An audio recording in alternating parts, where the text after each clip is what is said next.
Hello everyone, welcome back. आज का session है एनवायरमेंटल प्रोटेक्शन एक्ट 1986 पे, जिसमें हम डिस्कस करेंगे एनवायरमेंटल प्रोटेक्शन एक्ट 1986 में इंट्रोडक्शन, ऑब्जेक्टिव्स और power of the central government. ठीक है, तो हमने स्टार्ट किया था ये लेक्चर, हमारे प्रीवियस वीडियो लेक्चर्स थे, जिसमें हमने बात करी थी कि भी क्या क्या इसका स्कोप है और क्या इसके मेन ऑब्जेक्टिव्स हैं। तो एक बार फिर से स्टार्ट कर लेते हैं। Environment protection act 1986 introduction. तो इंट्रोडक्शन में यहाँ पे हम बात कर रहे हैं an act to provide for the protection and improvement of environment.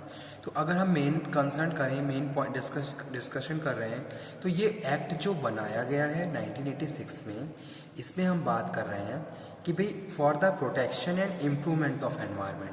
जैसे कि हमें पता है, वी आर नोइंग कि आज के टाइम में क्या कौन कौन से एनवायरमेंटल थ्रेट्स हैं, कौन कौन से ऐसी प्रॉब्लम्स, मेजर प्रॉब्लम्स हैं जिनकी वजह से हमारा एनवायरनमेंट, हमारा एटमॉस्फेयर यानी कि हमारी जो सराउंडिंग है वो क्या है, एक तरीके से पॉल्यूट हो रही है, और किस तरीके से जो एक बैलेंस है वो सब इम्बैलेंस होता जा रहा है। ठीक है, जैसे कि क्या है, हम अपने एनवायरनमेंट की बात करते हैं तो बहुत सारी चीज़ें क्या हैं जो ऐसे नेचुरल बैलेंस वे में है, लेकिन हम क्या कर रहे हैं, हम अपनी जो भी डे टू डे प्रैक्टिसेस हैं, यानी कि जो भी हमारी जो एक्टिविटीज़ हैं, कहीं ना कहीं उसका इफेक्ट हमारी सराउंडिंग पे पड़ रहा है, जो हमारे एनवायरनमेंट को क्या कर रहा है, डिस्टर्ब कर रहा है एक तरीके से। ठीक है, तो इन सब प्रैक्टिसेस को प्रिवेंट करने के लिए, प्रोटेक्शन के लिए, इम्प्रूवमेंट के लिए एनवायरमेंटल प्रोटेक्शन एक्ट 1986 की शुरुआत की गई। तो वही यहाँ पे हम एज एन इंट्रोडक्शन डिस्कस कर रहे हैं। An act to provide for the protection and improvement of environment and for matters connected with their with. ठीक है, यानी कि जो भी मैटर्स इससे कनेक्टेड हैं उन सब चीज़ों को हम कंसर्न कर रहे हैं, और साथ के साथ ये एक्ट बनाया गया फॉर द इम्प्रूवमेंट और protection of environment. Whereas the decisions were taken at the United Nation conference. तो ये इंट्रोडक्शन का ये मोस्ट इंपॉर्टेंट पार्ट है, आप इसको अच्छे से रीड कर लीजिए। Whereas the decisions were taken at the United Nation conference, जो डिसीजन लिया गया यूनाइटेड नेशन कॉन्फ्रेंस में लिया गया on the human environment held at Stockholm in 9 June 1972। ठीक है, यानी कि जो स्टॉकहोम है यहाँ पे यूनाइटेड नेशंस कॉन्फ्रेंस की थी, जिसमें एनवायरनमेंट, ह्यूमन एनवायरनमेंट हेल्ड पे जो कॉन्फ्रेंस थी, तब इस एक्ट की शुरुआत के लिए डिसीजंस लिए गए, प्लानिंग की गई। तो वो चीज़ यहाँ पे बताई गई है, which India participated to take appropriate step for the protection and improvement of the human environment। Okay, तो वो यहाँ पे हम बात कर रहे हैं। The environment protection act 1986 was introduce after the Bhopal gas tragedy. ठीक है, यानी कि जो भोपाल गैस ट्रेजेडी थी उसके बाद इस एक्ट की शुरुआत की गई। तो वो चीज़ यहाँ पे हम बता रहे हैं। ड्यूरिंग राजीव गांधी, उस टाइम जो राजीव गांधी थे, he was the prime minister of our country और इंडिया। ठीक है, तो उस टाइम क्या थे, जो राजीव गांधी थे हमारे प्राइम मिनिस्टर थे, और जो भोपाल गैस ट्रेजेडी हुई थी उसके बाद, तो वही चीज़ यहाँ पे प्रॉपर मेंशन भी की गई है। The environment protection act 1986 was introduce after the Bhopal gas tragedy during Rajiv Gandhi was the prime minister of our country. Okay, now we are moving on next topic, that is objectives of environmental protection act। इधर तो हमारा जो next सब topic है environmental protection act का, वो क्या है, ऑब्जेक्टिव्स। कौन कौन से इसके मेन ऑब्जेक्टिव्स हैं, तो ये देख लेते हैं। तो फर्स्ट वन जो इसका ऑब्जेक्टिव है, जिसके लिए इस एक्ट की शुरुआत की गई, इस एक्ट को एस्टेब्लिश किया गया, to protect the forest and wild life in the country. पहली चीज़ क्या है कि भाई जितने भी हमारी कंट्री में जंगल हैं, फॉरेस्ट हैं, और जो भी वाइल्ड लाइफ है, वाइल्ड लाइफ मतलब जो भी फॉरेस्ट और उनमें रहने वाले जो जंगली जानवर, इन सब चीज़ों, इन सब के लिए, इन सब के प्रिजर्वेशन के लिए, इन सब के प्रिवेंशन के लिए एनवायरमेंटल प्रोटेक्शन एक्ट की शुरुआत की गई, क्योंकि कहीं ना कहीं ये सारी चीज़ें हमारे एनवायरनमेंट से रिलेटेड ही हैं और हमारे एनवायरनमेंट को इन्फ्लुएंस भी करती हैं। जैसे कि हम फॉरेस्ट की बात करें, तो फॉरेस्ट किस तरीके से हमारे एनवायरनमेंट को बैलेंस करते हैं। ठीक है, अगर हम पेड़ पौधों की बात करें, तो जैसे कि हमें पता ही है कि मोस्ट इम्पॉर्टेंट रोल प्ले करती हैं पेड़ पौधे। पेड़ पौधे हमें ऑक्सीजन दे रहे हैं और एक जो भी एक बैलेंस है गैसेस का उसको मेंटेन करे हुए हैं। ऑक्सीजन को रिलीज करना और CO2 को कंज्यूम करना, तो ये सारी चीज़ें कहीं ना कहीं हमारे एनवायरनमेंट के लिए बहुत ज़्यादा इम्पॉर्टेंट है। तो इसीलिए यहाँ पे जो फर्स्ट ऑब्जेक्टिव है वो है टू प्रोटेक्ट द फॉरेस्ट, यानी कि जो फॉरेस्ट है उनका protection and wild life in the country, और जितने भी वाइल्ड लाइफ हमारी कंट्री में उनको भी हमें प्रोटेक्ट करना है, ठीक है। क्योंकि अगर हम आज के टाइम की बात करें तो आपने देखा होगा कि इस तरीके की प्रैक्टिसेस बहुत ज़्यादा चल रही हैं कि भाई इंडस्ट्रियलाइजेशन करने के लिए हम पेड़ पौधों को, फॉरेस्ट को ख़त्म करते जा रहे हैं।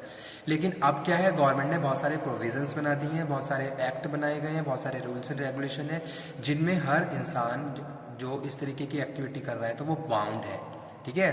तो बिना इस तरीके की प्रैक्टिसेस अब नहीं हो सकती, तो उनको प्रिवेंट करने के लिए इस एक्ट की शुरुआत की गई।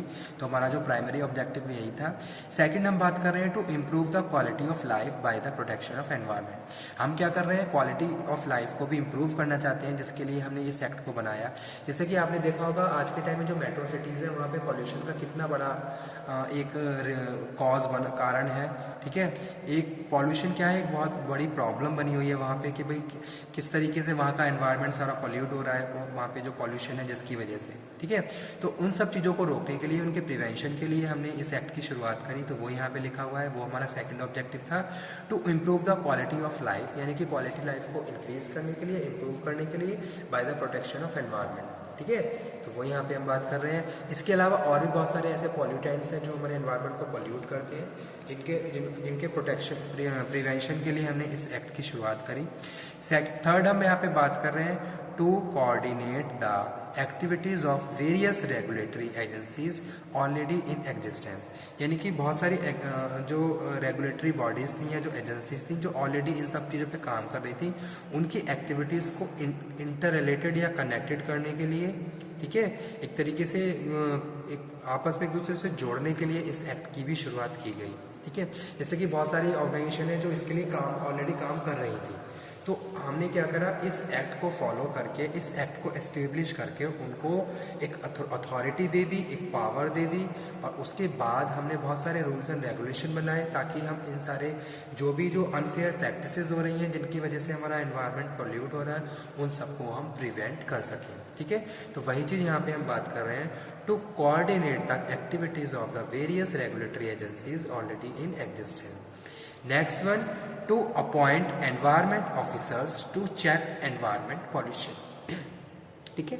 उसके बाद हमने क्या करा, टू अपॉइंट एनवायरमेंट ऑफिसर्स, कुछ अथॉरिटीज़ को ऑथराइज किया गया, कुछ ऑफिसर्स को अपॉइंट किया गया जो एनवायरनमेंट के प्रोटेक्शन के लिए काम करेंगी, ठीक है। हमने उनकी ड्यूटीज़ असाइन की, उनकी अथॉरिटी असाइन की, उनको पावर असाइन की, यानी कि अथॉरिटी और रिस्पॉन्सिबिलिटी की बात कर रहे हैं, वो हमने असाइन की किसके फेवर में, एनवायरनमेंट के फेवर में, यानी कि वो सारी प्रैक्टिसेस जो हमारे एनवायरनमेंट के फेवर में हैं उनको फॉलो करने के लिए, और वो सारी एक तरीके से प्रॉब्लम्स जो हमारे एनवायरनमेंट को और ज़्यादा पोल्यूट कर रही हैं उनको प्रिवेंट करने के लिए ऑफिसर्स को अपॉइंट किया गया।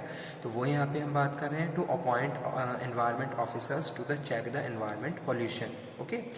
तो जैसे सपोज यहाँ अगर हम बात करें स्टेट गवर्नमेंट की या सेंट्रल गवर्नमेंट की, तो दोनों ही अपने अपने हैंड पे बहुत सारे एक्शंस लेते हैं, बहुत सारे अथॉरिटीज़ को वहाँ पे ऑथराइज किया गया है, अपॉइंट किया गया है, ताकि इन सब प्रैक्टिसेस को रोका जा सके।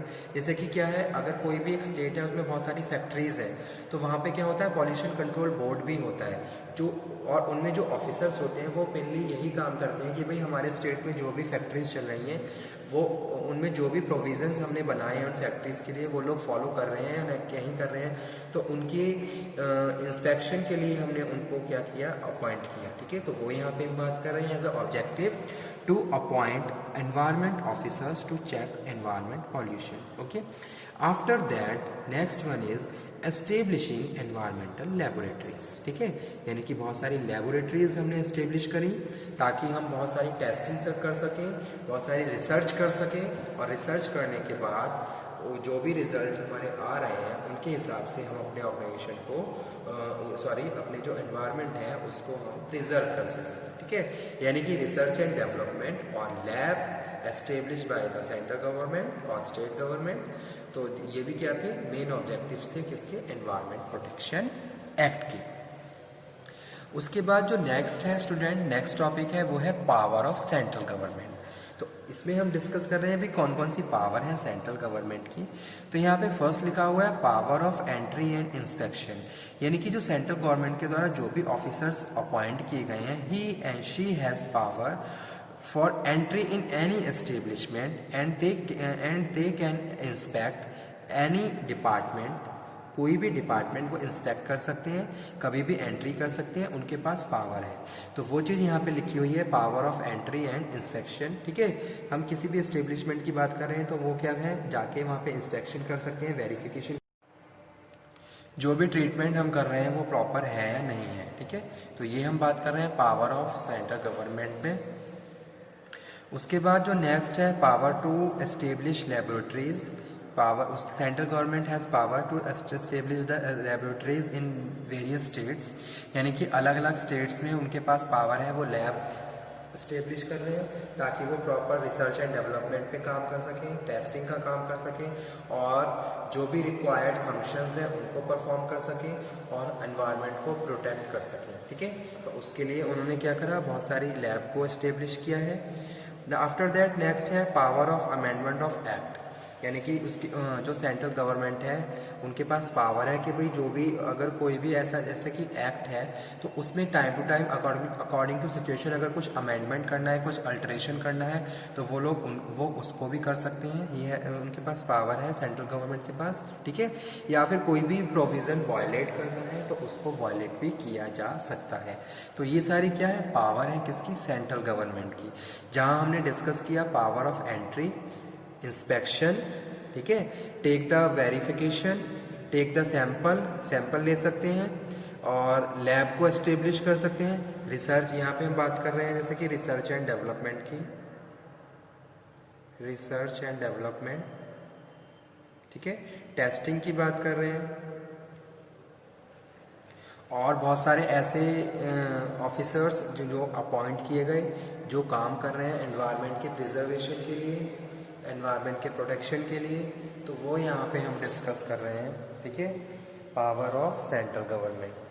तो आज का टॉपिक हमारा यही था, इसमें हमने डिस्कस किया about the introduction of environmental protection act, main objectives of environmental protection act और पावर ऑफ सेंट्रल गवर्नमेंट। ठीक है, तो नेक्स्ट लेक्चर में हम डिस्कस करेंगे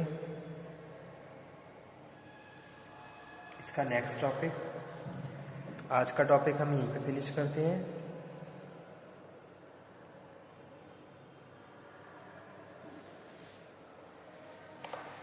okay, thank you very much student. अगर किसी भी टॉपिक में आपको कोई प्रॉब्लम हो तो आप उसको अगेन डिस्कस कर सकते हैं, आप मुझे कम्युनिकेट कर दीजिए और उस टॉपिक पे एक नया लेक्चर मैं आप लोगों को डिलीवर करूँगा। ठीक है, लेकिन यू हैव टू डिस्कस, आपको डिस्कस करना होगा और जितने भी टॉपिक्स हैं आपके, जो जो डाउट्स हैं, आप उन डाउट्स को नोट डाउन करते रहिए ताकि टाइम पे वो आपके डाउट्स रिजॉल्व हो जाएं, क्लियर हो जाएं। तो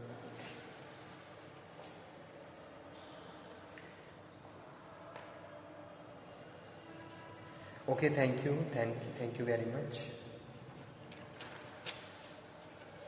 नेक्स्ट सेक्शन में हम लेके आएंगे एक नया topic, environmental protection act. Thank you.